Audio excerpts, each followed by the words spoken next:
నమస్కారం గురువుగారు. ఈ మధ్య జరిగిన ఒక సంఘటన మీకు చెప్తాను. మా ఫ్రెండ్ ఉన్నారు. ఆయనకు మరీ పెద్దవాడు కాదు ఆయన. ఆయనకు మోకాళ్ళ నొప్పులు వచ్చాయి. బాగా తీవ్రంగా వచ్చాయి. మరి దానికి కారణాలు ఏంటి అని అనేక రకాలుగా వాళ్ళు ఆలోచన చేస్తూ ఒక వాస్తు తెలిసిన వ్యక్తిని కూడా తీసుకొని వచ్చారు. ఆయన ఇంటినంతా పరిశీలన చేసి చూసిన తర్వాత దీనికి కారణం మీ యొక్క ఇంట్లో స్టేర్ కేస్ అంటే మెట్లు నైరుతిలో ఉండటం అని ఆయన తేల్చి చెప్పారు. మరి నిజంగా వాస్తు ప్రకారం నైరుతిలో స్టేర్ కేస్ ఉండటం వల్లే ఇటువంటి మోకాళ్ళ నొప్పులు వచ్చాయంటారా? నిజంగా మీరు అన్నట్టుగా ఏంటంటే నైరుతిలో మెట్లున్నాయి, దానివల్లే మోకాళ్ళ నొప్పులు వచ్చాయని ఎవరో చెప్పారు. కానీ నా అనుభవంలో చూసింది ఏంటంటే నైరుతిలో దోషం అంటే మోకాళ్ళ నొప్పులు రావని నేను గట్టిగా చెప్తాను. ప్రతి ఇంటికి కూడా ఇప్పుడు అన్నీ కూడా ఆర్సీసీ స్లాబ్ ఇన్లే, ఆ రోజులాగా పెంకుల ఇన్లు కాదు కదా, అవన్నీ కూడా మండవాలు. వాటన్నిటికి కూడా ఏంటంటే 4 వైపులా 4 ద్వారాలు, మధ్యలో అంగరానికి ఓపెన్గా, అలాంటి వాటికి ఒకటే ఫ్లోర్ ఉండాలి, గ్రౌండ్ ఫ్లోర్. ఇప్పుడు మనం మధ్యలో స్థలం లేదు, మనం ఆకాశానికి ఓపెన్గా వదిలిపెట్టట్లే కదా. ఇది డిఫరెంట్ హౌస్. దీనికి ఫస్ట్ ఫ్లోర్, సెకండ్ ఫ్లోర్ ఇలా కట్టుకుంటాం. గ్రౌండ్ ఫ్లోర్ కట్టుకున్నాక పైన ఇంకో పోర్షన్ కట్టుకుంటాం. అలాంటప్పుడు మనకు మెట్లు కంపల్సరీ కావాలి. పై పోర్షన్కి వెళ్ళడానికి మెట్లు కావాలి, స్టేర్ కేస్.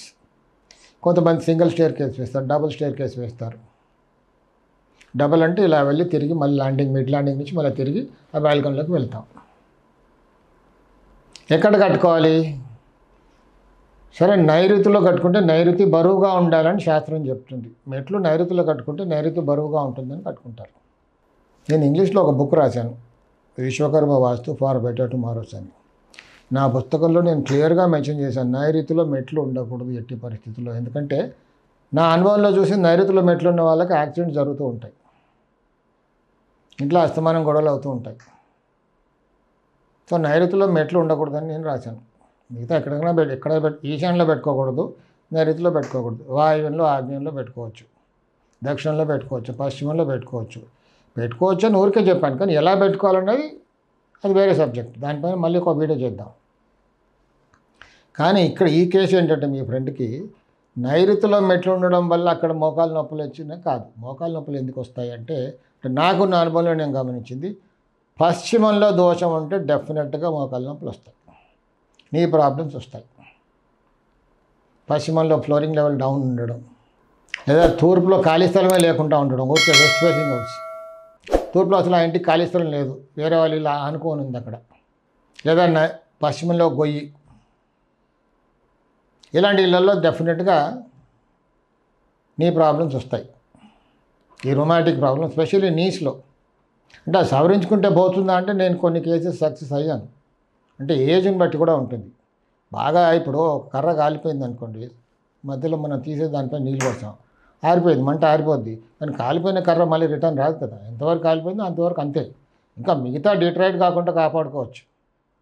అలా మనం ఆ పశ్చిమంలో ఉన్న దోషాన్ని సవరించుకుంటే అంతవరకు డ్యామేజ్ అయింది అంతే, అక్కడ ఆపేయచ్చు, కొంచెం బాగా కూడా అవుతారు. అంతేగాని నైరుతి దోషం వల్ల మాత్రం నేను ఎక్కడ చూడలేదు, నా ప్రాక్టికల్ డేటా అయితే లేదు అక్కడ.